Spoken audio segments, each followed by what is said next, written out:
All right, welcome to another rousing, rambunctious, entertaining, fun fans perspective, the Lockdown podcast. We are here to continue to pick apart Raw, SmackDown, future PLEs, a smothering of other things. So the hot take right now is the absolute debt collecting of one umbrella TKO. Um, a lot of fumbling, not really on WWE's plate, more on the lack of UFC interest. It as it seems.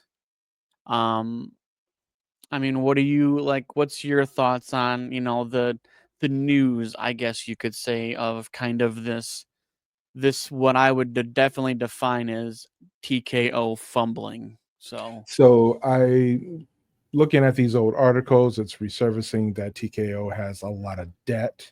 Um, People are immediately saying it's WWE's fault, but if you do a little bit of digging, just very surface level, you can see that in 2016, according to one article, that UFC and its parent company at the time, which was Endeavor, took out a lot of money to acquire the UFC, and so that was well over $2 billion worth of money that it borrowed to get the UFC property and to pay out everyone else.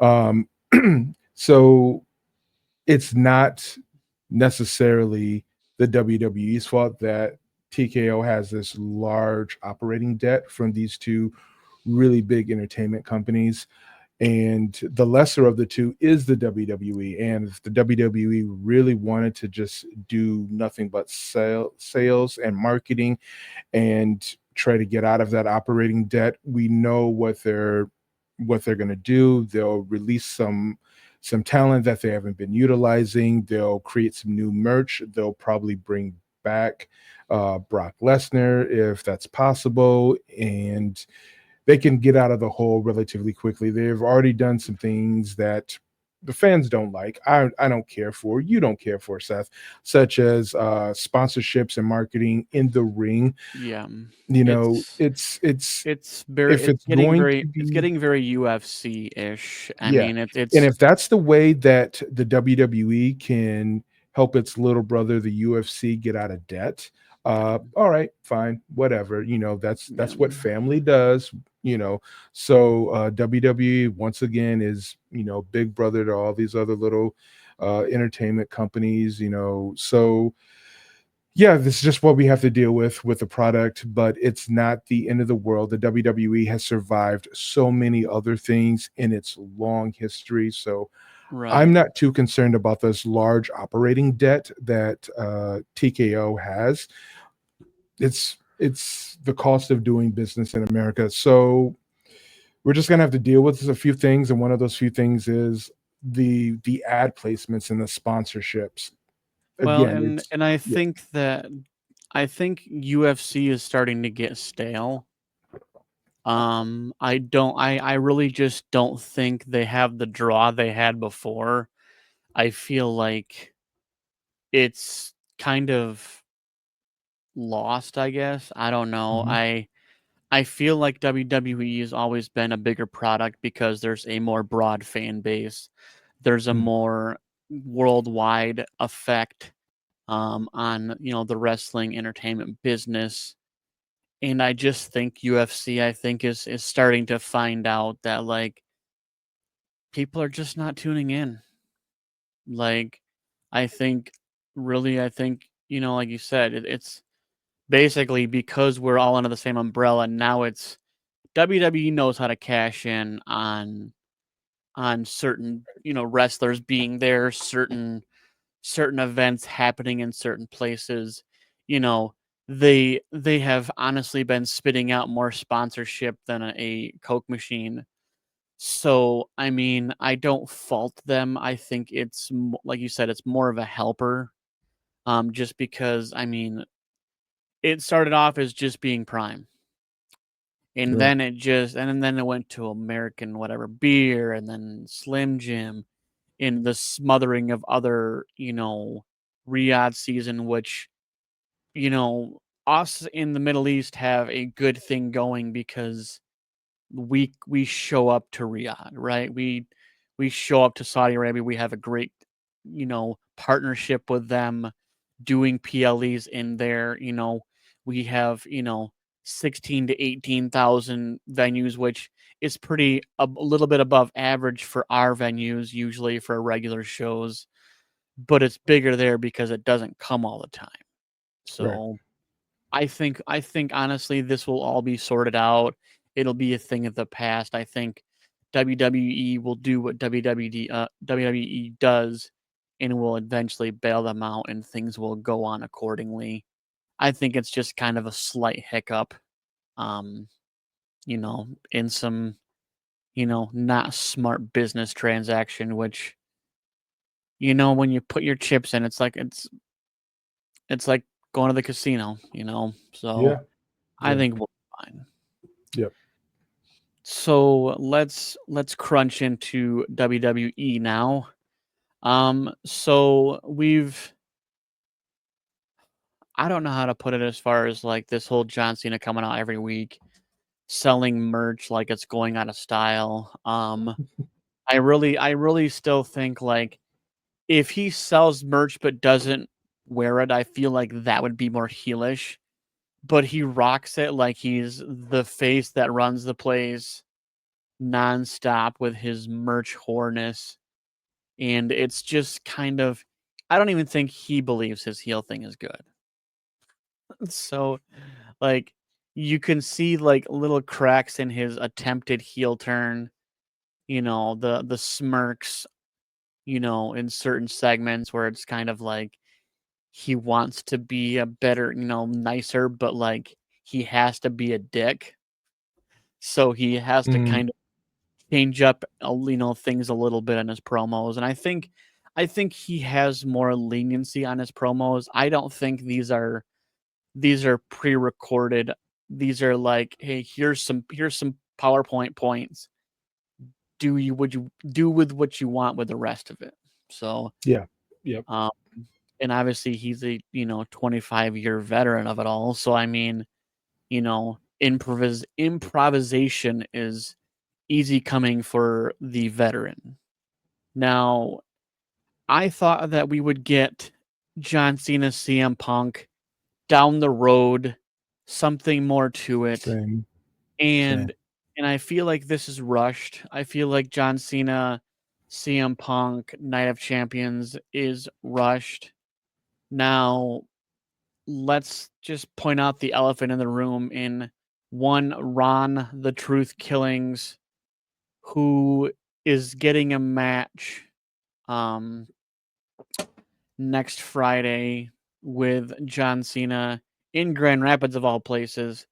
So, you know, it's tough to not want to be there, but I Right. have to work because I am a human being who has bills. Yep. Yeah. But I will probably hear it from the fan base when I pick them up doing Lyft. Yep. So, but I really think that the TNA Ron Killings, the not the goofy gimmick, not the, you know, character breaking character, like, no, he's literally playing basically like this multiple personality, like, hey, I run the show now. Like Ron Killings has come to the frontal lobe and R-Truth is in the back. R-Truth's back in the filing cabinet. This ain't no goofy gimmick no more. And I Yeah. absolutely love it. I 100%.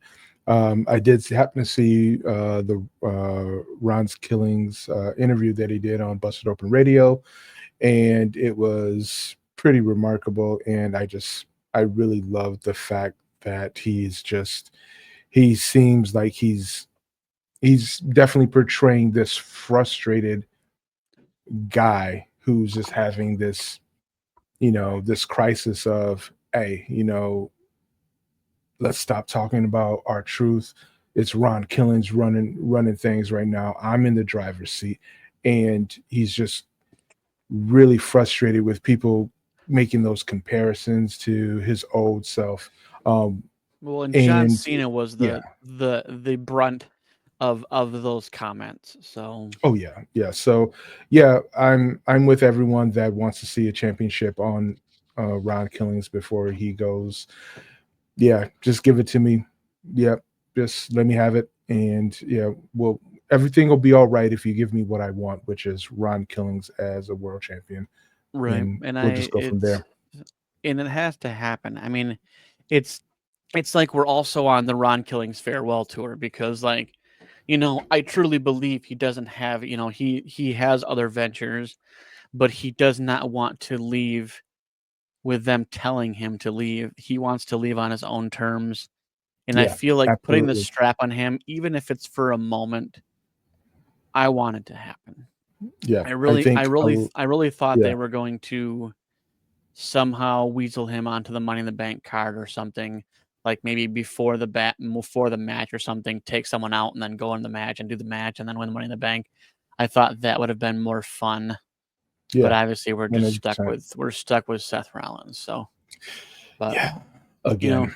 not the worst thing. I think Seth is definitely on a hot streak right now. I think he's striking while the iron is hot. Um, and good on him. And honestly, he's not wrong about a lot of the things he says in regards to like him trying to mold the future of the business because realistically, he's the one that's been here the whole time, with the exception of a couple injuries. Like he's been going strong for 10 plus years. You gotta, give respect where respect is due Yep. for longevity because there's only a handful really that have been the catalyst for the last 10 years other than Seth Rollins. So we get I feel like a toss together match, but AJ Styles defeats Chad Gable and it's good filler and honestly, anytime I can see an AJ Styles match, I'm happy with it. I think he is the point in his career where he has zero left to prove. Yep. He has been in the business for longer than John Cena probably, and so at this point he's just having fun. He's having Yeah. fun doing what he loves to do, and if you just give him a couple matches here and there and I think the crowd is perfectly happy with whatever we get. So I know he came back and I feel like people had these over the top expectations, but like he's on a farewell tour, Yeah. you You know? know, I there mean, might be something. There might be something down the road for him as part of his final runs in WWE. But yeah, let him have fun. He's probably playing with house money, as the old saying goes. And you know what? So yeah, he's put. He's given his body and his time. So yeah, whatever creative has for him, allow him to do, help with the younger talent, help get some stories across, and go on. Do whatever it is that you want to do, my guy. so we are on what I like to call an absolute like not even a tournament of King and Queen of the Ring. It feels like a rushed together tournament of Yep, nonsense. it is. Um, It is. I feel like in the past they've had like these, singles matches, but yet like now we're having fatal four way. Like we want the concept of King and Queen of the Ring, but we're gonna rush it so damn fast that you basically have to win 3 matches to win the whole thing, and that's Yeah. a little bit silly. I feel like King of the Ring was where you know Austin 316 started. Like Yep. it has completely lost its luster. It has lost its pizzazz. It is just it's just like filler. It's like mid. It's very mid. Yeah. The last time I cared about King of the Ring was when Xavier Woods, when he was part of the good New Day, when he was trying to win King of the Ring, and he did win it. That was the last time I cared about it. And before then, who knows when I cared about King of the Ring? Yeah, I think it's So Yeah, so it's you're right. I think it has lost its luster. I don't think that there's any star power in King of the Ring, and having fatal four ways or triple threats for qualifiers, I don't think does anyone any justice. And I think King of the Ring should be, a multi-week tournament, and it should look something like New Japan's G1. The bracket should be like that. It should be a round robin tournament. You scored points. It should be an effort, and every Well, week we get shown that and effort. NXT did that for a spell before where they had, I believe, I don't think it was the breakout tournament, it might have been, but Mhm. but they had something of that format where there was points, scored and everything else, and basically then you basically at the end of it you basically had what you had. But yeah, I feel like it's just very rushed. I feel like it's and like what the weird thing is they're gonna have the finals at Night of Champions. Now, and the only reason why I have a problem with this is because Night of Champions used to be a PLE where every championship was defended. Right. Period. But now we're getting just things tossed into PLEs. It's literally called Night of Champions. Like, give me 5 to 6 championship matches, period. I don't need King and Queen in the ring. Like, put that tournament ending on a Raw or SmackDown. It does not belong on a PLE. It doesn't have that much pull, and I don't even know honestly what the winner of it even gets besides a crown, a scepter, and maybe some cheap street cred. Like, I think that's pretty much it. I think you don't get like, a title shot. Yeah, I don't think there's anything. I think it's just bragging rights. And I don't even think you get to defend that title of King of the Ring. You know what I'm saying? Um, I think it's just, yeah, it's just bragging rights for like a week or so. I remember King Booker, you know, uh, okay, and so having that whole like, vibe scratch around that. it. Yeah, it So doesn't do anything for me. okay, so scratch that. So it looks like they did that last year and they get a championship match at SummerSlam. Oh. So I totally slipped my mind. I feel like Well, I'm glad you looked it up. it It was such a was that nonsensical thing. was that just as a throwback, was that like something Corey Graves had mentioned on his podcast a few years ago? Have like these tournaments and different things mean something like It's war very games or Survivor possible. Series, I yeah, mean, yeah. Corey Graves has been the catalyst for a lot of interesting ideas. He puts them in the atmosphere and sometimes things stick and some things don't. But yeah, and I think because I think last year was the first time they did that too, where the winner got a championship match at SummerSlam specifically. But I mean, even that like thing, it's kind of like, like who you gonna face? It's Mhm. like which person do you face the person on your brand, or do you have the option? Like, Right. and I think it was brand specific last year, so like now you just kind of think about it from the perspective of who's gonna win just because who they're gonna face at SummerSlam. Right. Because I mean, the King and the Queen thing. I mean, the like on the men's side, it's very interesting how they have it set up and who they have. Mhm. So I don't know if it'll be brand specific. I guess we'll kind of figure that out. But so Roxanne Perez defeats Rhea Ripley, Liv Morgan, and Kyrie Sane in the continued push of Roxanne Perez, which I think they're striking while the iron's hot. I think if you don't know, now you know who Roxanne Perez is. Yeah. And I think if you don't watch all the brands and everything and you don't understand, like, how the dynamic works, of call ups and stuff like that. Like an absolute star in NXT. So like I think this is good. I think this is fresh. I think it is revitalizing the women's division, knowing that, you know, we have these up and comers getting their call up and showing up and showing out. So I'm all for it. I think it's great for revitalizing the women's division specifically more than the men's, just because we've been kind of lost with, you know, the women's division. I guess you could say we've had the same kind of people winning championships, stuff like that. So it's good. It's good. It's good. It's good. It's Yeah. good.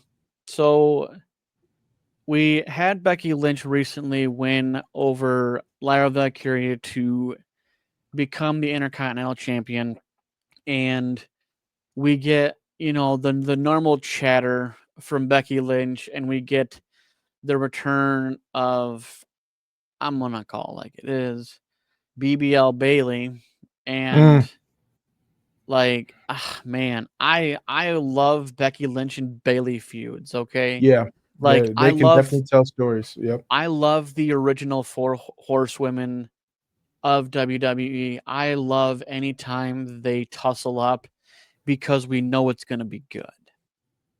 So I look forward to what we're going to get of this. Maybe we get Bailey Becky at Night of Champions for the Women's Intercontinental. Um, I don't know how much of a draw because it is in Saudi, so I know we have limitations in Saudi, but I I think that'd be a freaking banger match to toss in there, honestly. I feel like there's so much history between those two, you Hmm. know, for the better part of 10 years, and I think that would be good television. I think that'd be a great match to have. I think we're probably gonna get it on a Raw, though. Um, You know, I wouldn't be surprised if they both go over to Saudi Arabia to have that match. I think there's just enough time to say that's okay, and I believe they both have been there, so they know what to expect. They know what to do. Uh, yeah. so if we're looking for a night of champions that actually has championships defend, I think making this match this week in Saudi Arabia goes to help that show. And again, I'm going to side with Team Bailey. Not to say that Becky Lynch can't hold her own. I'm just saying, yeah, I'm just siding with Bailey. Yeah. Yeah. So So we've had, you know, Ron the Truth Killings kind of reemerge, a, you know, a character from, you know, a decade plus ago. We're not getting the R Truth, the funny man. We are getting Ron freaking Killings. He cuts his hair. And yes. so like I love this. I think it's great. You know, he obviously, you know, does his chatting as it was. So I'm all for everything R Truth.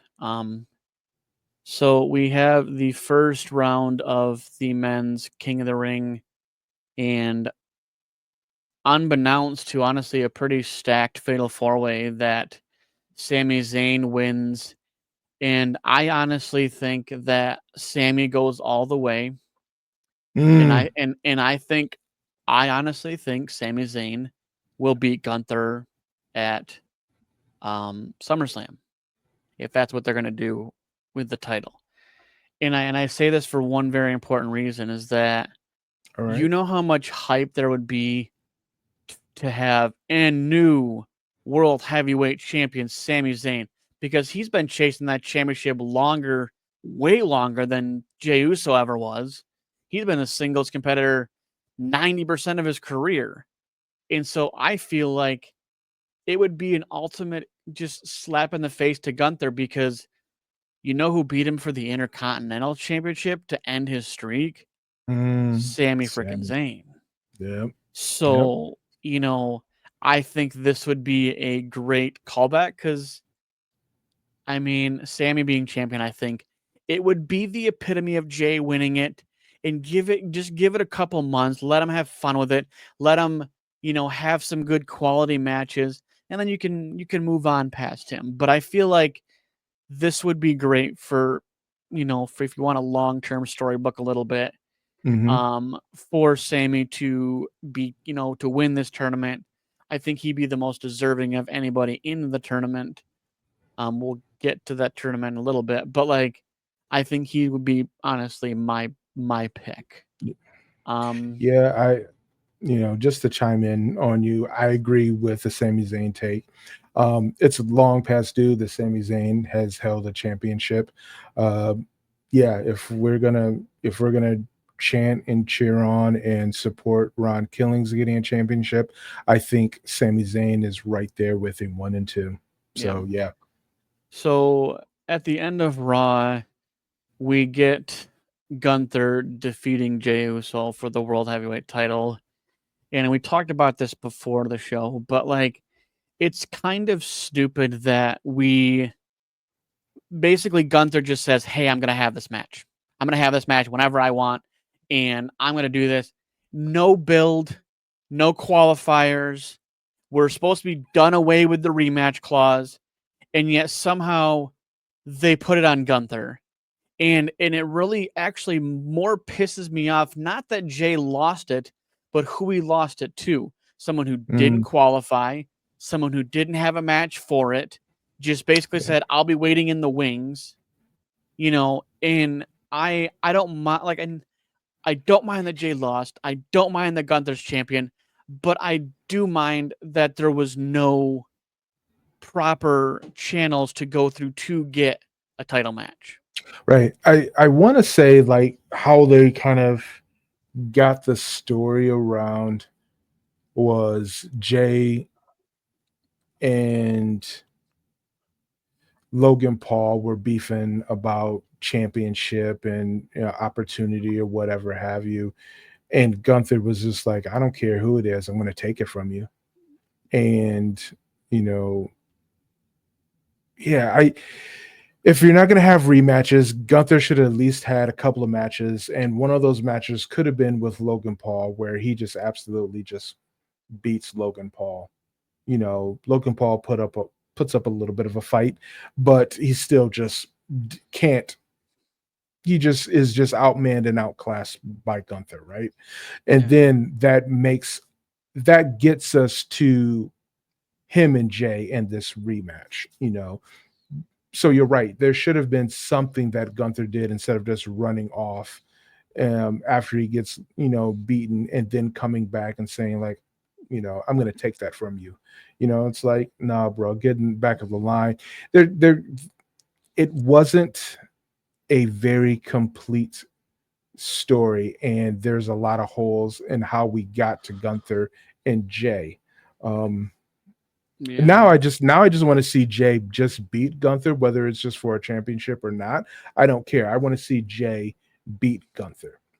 Yeah. So yeah. It just felt very like entitled that he just basically just gets to say, "Hey, this is when I want it." Now, I know we had talked about it before the show. We do have the looming Goldberg possibly returning at Night of Champions. Right. Um, maybe for intense purposes, maybe Goldberg beats him.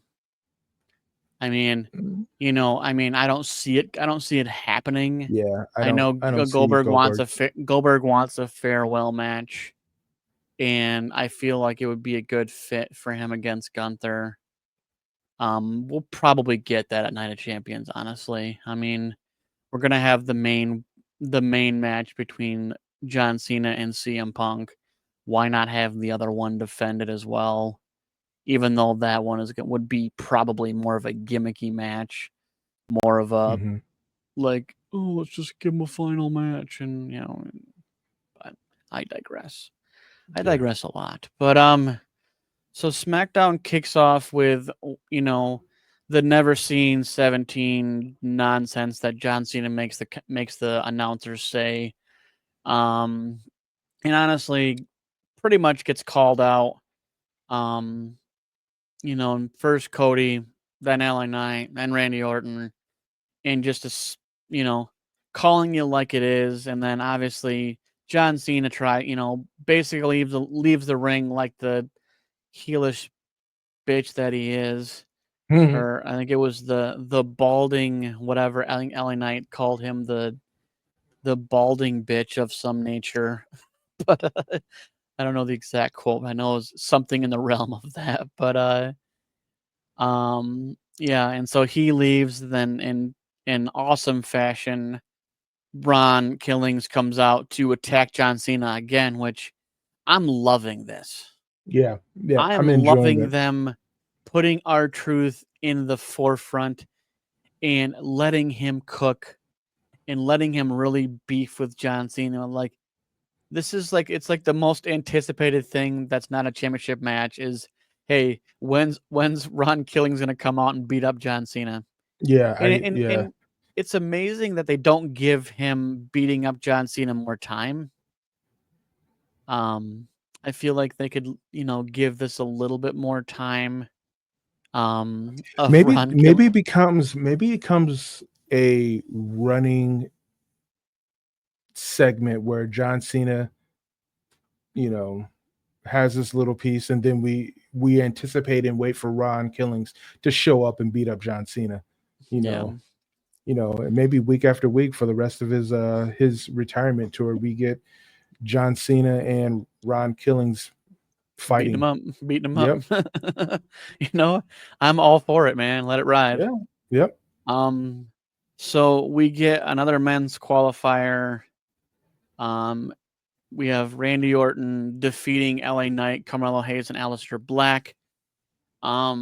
I don't like this. I mean, I like the story with him versus Sammy. Like, I like that kind of story just because, Randy Orton has been kind of friendly to most of the roster. I really thought this would have been a time for them to push Aleister Black, maybe, or Carmelo Hayes, or even LA Knight. I'm not really on board. I mean, I love Randy Orton, don't get me wrong, but I feel like this would have been a time for LA Knight, and they're kind of burying LA Knight. I honestly, with my whole heart think that if LA Knight doesn't essentially get a championship at some point in the next year or whenever his contract is done, I don't think he's going to come back. I really think they have blackballed LA Knight. I think this is just the ebb and flow because LA Knight does have an authentic, organic connection with the fans. It's okay that he has these ebbs and flows. It's not like they're trying to build a superstar like they did with Roman Reigns in comparison, where no matter what they did, people just did not like it. And it was only until he came back as a heel that people started like responding to Roman Reigns. So I think what they're doing in comparison to like Roman Reigns, it's okay, and we've seen them do this with other superstars that can tolerate it, like a Drew McIntyre, like Drew McIntyre is the one that comes to mind first. Or do you think they're trying to build an LA Knight turn heel because he's sick of all of the nonsense, him not getting opportunities? Maybe we get maybe we get a little bit of disgruntled LA Knight. Maybe he comes out and he's not all glitz and glamour and all LA Knight, maybe he drops I've always looked at LA Knight as just being one bad loss from being a heel. Yeah. You know what I'm saying? Just like if Carmelo Hayes beat him. Right. You know what? He's a heel now. He attacks Carmelo Hayes. He doesn't care about what the fans say and blah blah blah. He gives him a bunch of BFTs. So he's like this borderline. I want to be. I'm just gonna. He's like a borderline wannabe heel. Right. In my opinion, but the fans still respond and react to him like he's a face, and I think they position him as such, but I don't he doesn't come off to me as being like a real face. Like, he's, frustrated that he didn't get the win. He still raises the winner's hand, and he still is positive about his outlooks and stuff like that. I think LA Knight is just his character is kind of a conceited and arrogant, yet Yeah. yeah, provable. He's able to back up what he says in the ring, kind of like the Miz, but only likable. Right. I like the Miz, but I know you like the Miz, and that's why I brought that up. But yeah, just dagger to my heart. No. So if we can pause really quickly. So a lot of people over the past few weeks have talked about the Miz removing WWE stuff from his bio and all kinds of other stuff, and kind of disassociating from WWE. What I have found out is that the Miz is doing American Gladiators, right? And so with American Gladiators, there's former pro wrestlers from multiple promotions that'll be with him. And so probably the reason why he removed the WWE stuff is because it may not be a WWE related product that he's participating in, and those other wrestlers would then be associated with the WWE. So we have the former Rick Booz, who's going to be one of the gladiators. We have 2 or 3 wrestlers from other promotions, and I think we have one other wrestler from WWE. And the article, I can't find it, but so that's the reason why the Miz has kind of they don't want to overlap. Right. Exactly.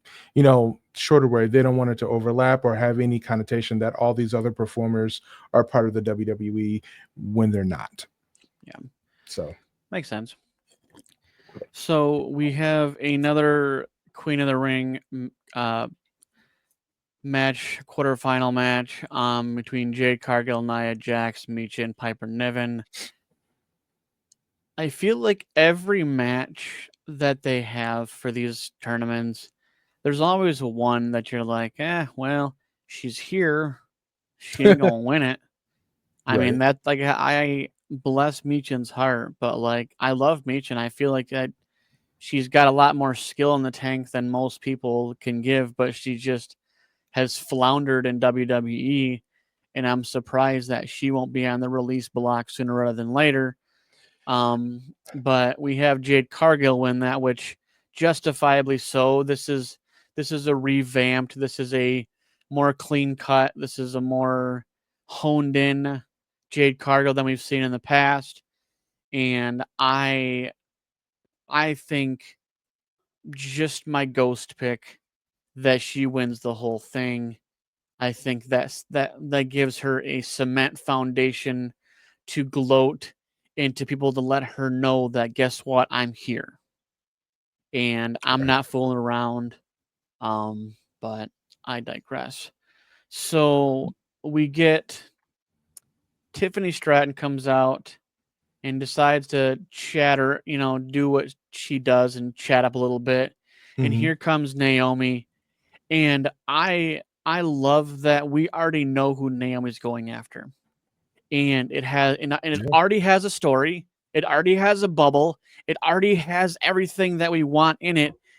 But now it's TikTok, Tiffy. TikTok. Yep. And I was kind of uncertain about just being very broad and being very like, hey, this is who I'm going after. But it fits perfectly into the narrative, because when Tiffy was with Nia Jax, they screwed over Naomi more times than I can count. So this is literally, again, this is a roundabout story, mm-hmm. and it's good roundabout story that this new Naomi, I love it. I love the grittiness. I love the attitude. I love the attire. I love her mic skills. I love everything about Naomi right now, and they are just letting her cut loose and just be as heel as you possibly can. and Yeah. I absolutely love it. I love it for Naomi. I know she floundered and then got released and then came back. And this heel, character she's doing, it Hmm. works, because she can dye her hair whatever colors. She's got razors on her wrestling gear. She's wrestling with caution stuff, and then she throws in the tagline, but proceed with caution. Like, I love Yeah. that. It just works. And I think Yeah. whoever decided to muster this idea for her deserves a Slammy, because it she's doing it so well Hmm. that it's what I've always said is that believability, right? I Right. believe that she's pissed. I believe that she's waiting on in the wings to cash in on Tiffany Stratton. Like, Yeah, and it's I agree.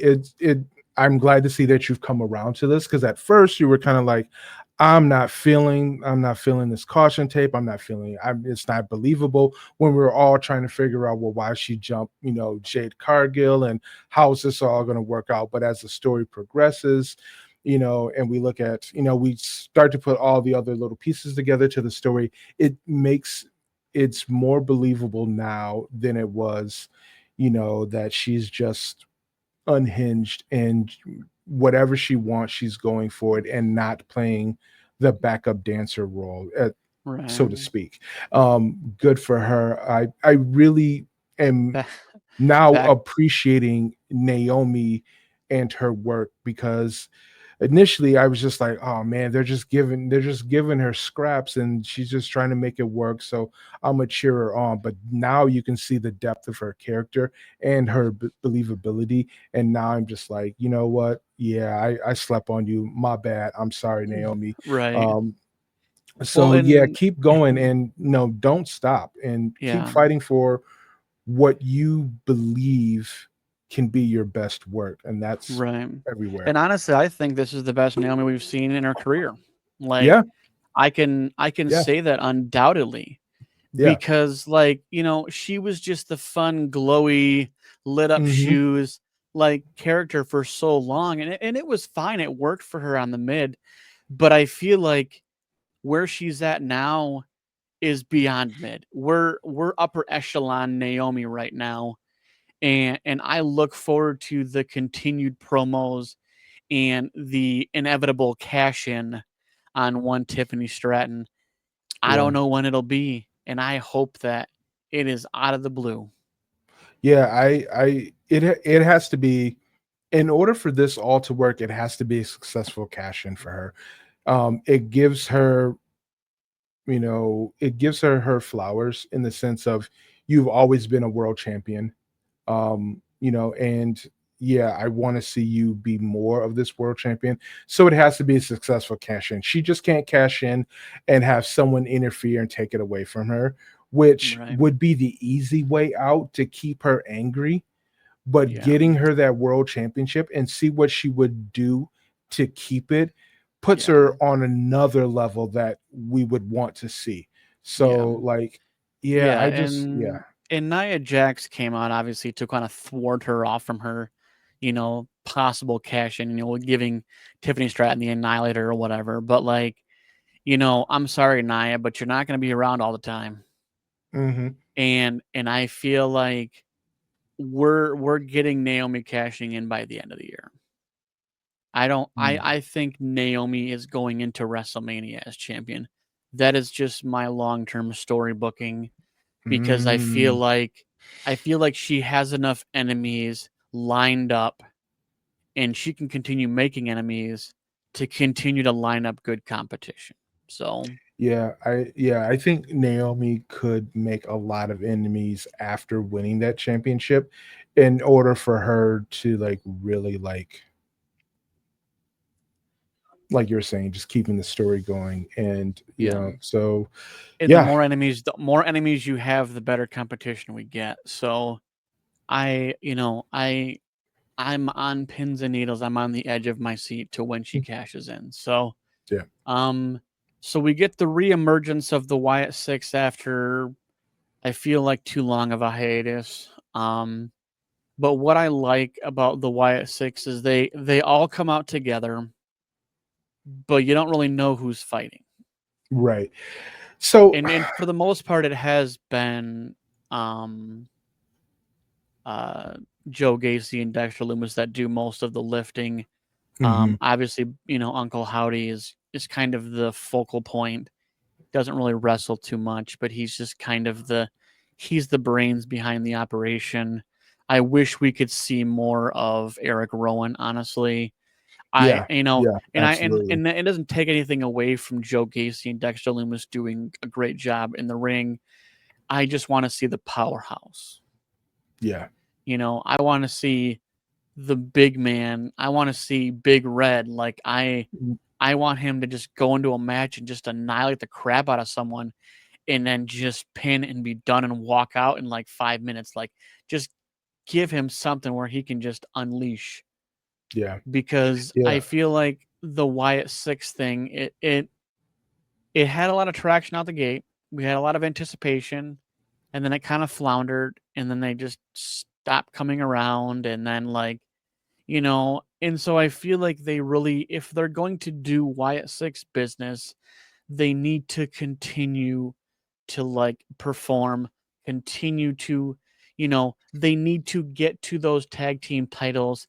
They need to get to an IC title or a United States title. Like they need some validity to how bad they are. Yeah. You Yeah, I know, think that one that takes a lot of time, because we don't know really why they were off TV for so long. Maybe it wasn't creative, maybe there was an injury, maybe there was both, maybe there was something else. Um, yeah, if I'm not the demographic, but if you want to keep them interested, you've gotta they could have had vignettes going throughout this whole time that they were off yeah, TV and like rebooting them. Um, the other thing I was going to bring up is that it's okay to wrestle under the Freebirds rule, which is hmm you're a 3-man group, and any one of those three people could like any two of those three people could wrestle hmm and defend championships and stuff like that. But because they're like 5-6 people or whatever have you, I really don't want to see them use the Freebird rule in that capacity. Let it just be Gacy and Loomis being the tag team. Let, you know, Eric be like the enforcer, right. and I then mean, let it's yeah, and let basically Howdy do Howdy stuff, you know. it's basically the bloodline formula. Yeah, And yeah, I think I'm okay with that. I think that's acceptable to kind of have that, formation, I guess you could say, because that's kind of yeah. how it seems anyways. I feel like that's a trope, that's a recipe Mhm. that's worked and it does work. Yeah, So, it does. It does, but, there's only so much you think you would wanna watch or tolerate or be right. around. Right. You don't want Um, it shoved down your throat. right, the New Day did the Freebirds rule. I think other teams could do the Freebirds rule until WWE decides that there should be a trios championship, which Yeah. could happen, may not. Who knows? It just I depends. Yeah. I wouldn't really be for that. I feel like I know other promotions have done something along those lines, but Mhm. it doesn't really work unless you have a lot of 3-man groups, and we really don't. So Yeah. we can toss together two guys and call them a tag team, without missing a beat. I'm But as gonna far as I'm the gonna throw trios, this out there while we're on this little tangent. Um, I think if Scott Steiner's kids come in and they're pretty successful, I would say within 5 years, we could have a trios championship because I don't see why we couldn't have the Steiner cousins be an inaugural, right? I mean, trios championship for the WWE. never say never. Never say That's never, but that's so that's yeah. that is very long-term fantasy booking on my behalf. So Well, that you yeah. might speak it into existence. You never know. But Who knows? so we have another one of our Queen of the Ring fatal 4-way matches between Mhm. Alexa Bliss, Charlotte Flair, Alba Fire, and Candice LeRae. Candice LeRae being the person that's like, "Hey, I'm here." Right. But same thing with Alba Fire. I mean, I feel like this match was more about Alexa Bliss and Charlotte Flair. Mhm. And obviously Alexa Bliss gets the win in a very fun fashion. So Charlotte Flair has, I believe it was Alba Fire or Candice LeRae. I think it was Alba Fire. And what is her move, man? Alba Uh, Fire? no, Charlotte Flair, Figure eight. the figure eight.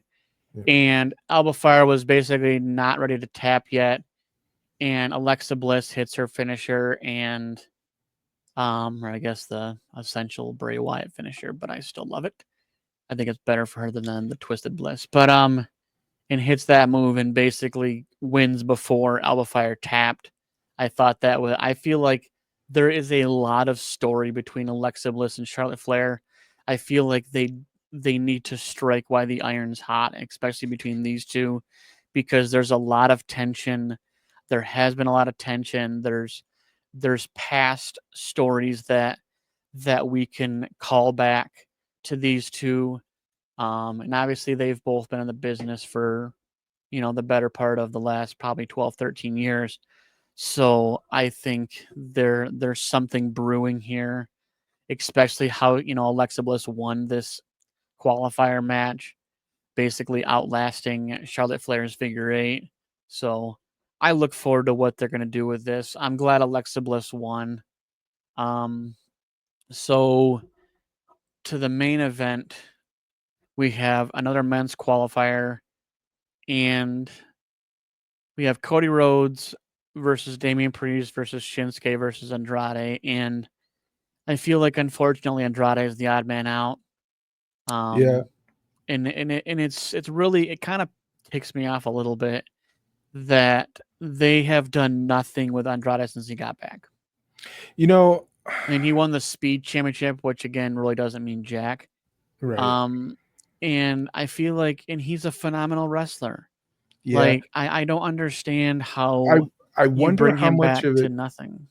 I wonder how much of it is his booking is kind of unwritten penance for leaving the way that you did. Um and But he then came but he coming came back though. So he I he mean, at was least he was offered something back, but at the same time, it was how he left. Not only that, how much of it is because you divorced, one of WWE's biggest draws. yeah. Um, you I know, mean, but also too, now with this acquisition of AAA in Mexico, what's stopping him from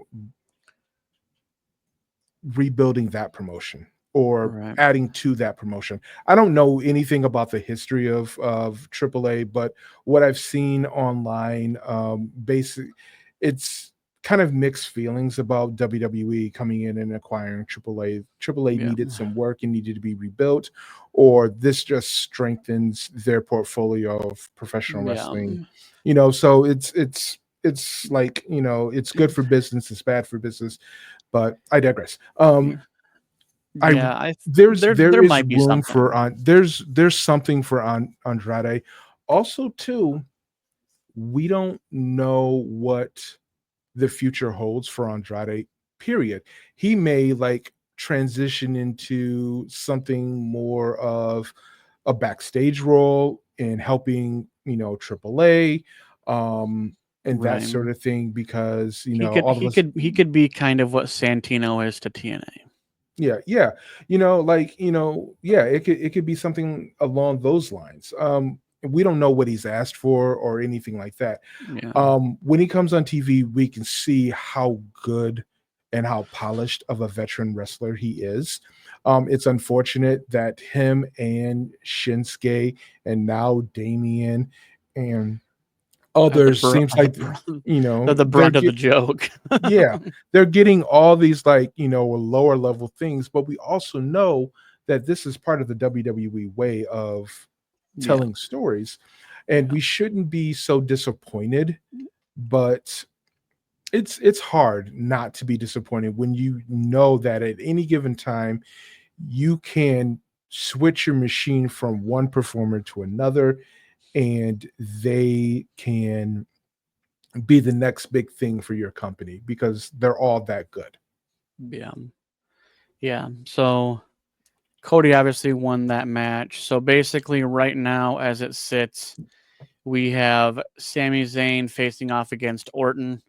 We have Cody Rhodes facing, could be Sheamus, could be Rusev, could be Bronson Reed, could be Jey Uso. And Mhm. Jey Uso was kind of the mystery pick of it all, and I think it's kind of a little bit silly. But You know, I I don't think it's silly, because if it wasn't Jay, it could have been Gunther, right? right, Um, or it could have been Logan Paul, right? It could have been someone, but it makes sense to put it in Jay because he was a former champion, and this gets the story or gets a path for Jay to get a rematch to get his championship back, right? yeah, So that makes sense to have Jay there in that. I don't know if that's what, they're thinking, but to me, that seems like the logical way to go, right? But at the same time, it's like I would not be surprised, depending on how the bracket is, that if I mean, and um maybe we get this. There's just a bunch of nice guys. Let's yeah, say Jay wins, and so now we have to have Jay versus Cody. You know, or it, maybe, it's like literally all of these people are essentially kind of friends. So like it's a very interesting dynamic. So maybe oh, because let's say the final is Sami Zayn versus Jey Uso, and yeah, you know what? we get Yeah, this friend yep, versus friend, exactly. and Yeah, we call it back. yep. Um, I think that And seems to it's be the more Sammy's, and ideal. yeah, and then it's Sammy's time. I like that, and I think that was the direction I was going because if I'm looking at the card, right, Sheamus and Rusev kind of hinted at having beef, when Rusev kept like tapping out everybody from Alpha Academy, right? Bronson Reed could lose his damn mind and try to like tsunami everybody and everything. Um, and he just fails, and Bronson Reed, gets disqualified or whatever have you. Or, so we get exactly what you're saying. And then, you know, Uso beats Cody, Yeah. and Cody gets beat, because of a disqualification or something like that. A Logan Paul issue, whatever have you. Uh John Yeah, Cena, whatever have you. and on the flip side, you have Roxanne Perez versus Jade Cargill, which that's a Mhm. David versus Goliath matchup. You have Alexa Bliss, probably. I mean, so they have a match tomorrow. It'll be Asuka, Stephanie Vaquer, Raquel Rodriguez, and Ivy Nile. And I feel like again, Ivy Nile's the odd person out. Um, I say I think they're going to push Stephanie Vaquer again, and unfortunate at Asuka's detriment, of coming back to basically lose a match. I But mean, the yeah, way they're pushing yeah. Roxanne Perez and Stephanie Vaquer, it is it's good television. So I don't mind Asuka coming back and losing a match. I don't mind that. Matter of fact, I think I would prefer it. The last year plus for Asuka has been very challenging. Outside of the ring, she's had some issues, with fans like kind of stalking her, where she had to reach out police. That's what it was alluded to and stuff like that. Um, So her coming back and losing a match, um, getting back and forming, Damage Control or Kabuki Warriors, whatever it is. Yeah, I like that. Let's go. So I'm if I had to bet, it would be Vancouver that gets the win because Perez just got the win, and I would not be Mm, surprised if it's Vancouver and Perez at Night of Champions. But also, it could be Jade Cargill and um, Alexa Bliss. Either one of those. Either Perez or Vancouver can tolerate a loss yeah, and they would be because just fine. yeah, I think with Jade Cargill, I do think she needs this championship tournament more so than any of the other three women that would be in semifinals. So yeah, yeah, yeah, it's feasible. And like I said, obviously, whatever we get, we'll take whatever we get. But we'll definitely see what happens. Tonight or tomorrow night on Raw. We'll see what Friday happens on SmackDown. Um, we'll just wait and see because that's what we do. yep, So we will put a pin in this, and we will see what happens this week in WWE, and we'll see what stories develop. We'll see what stuff we can pick apart next week. But this is the Lockdown Podcast. Peace.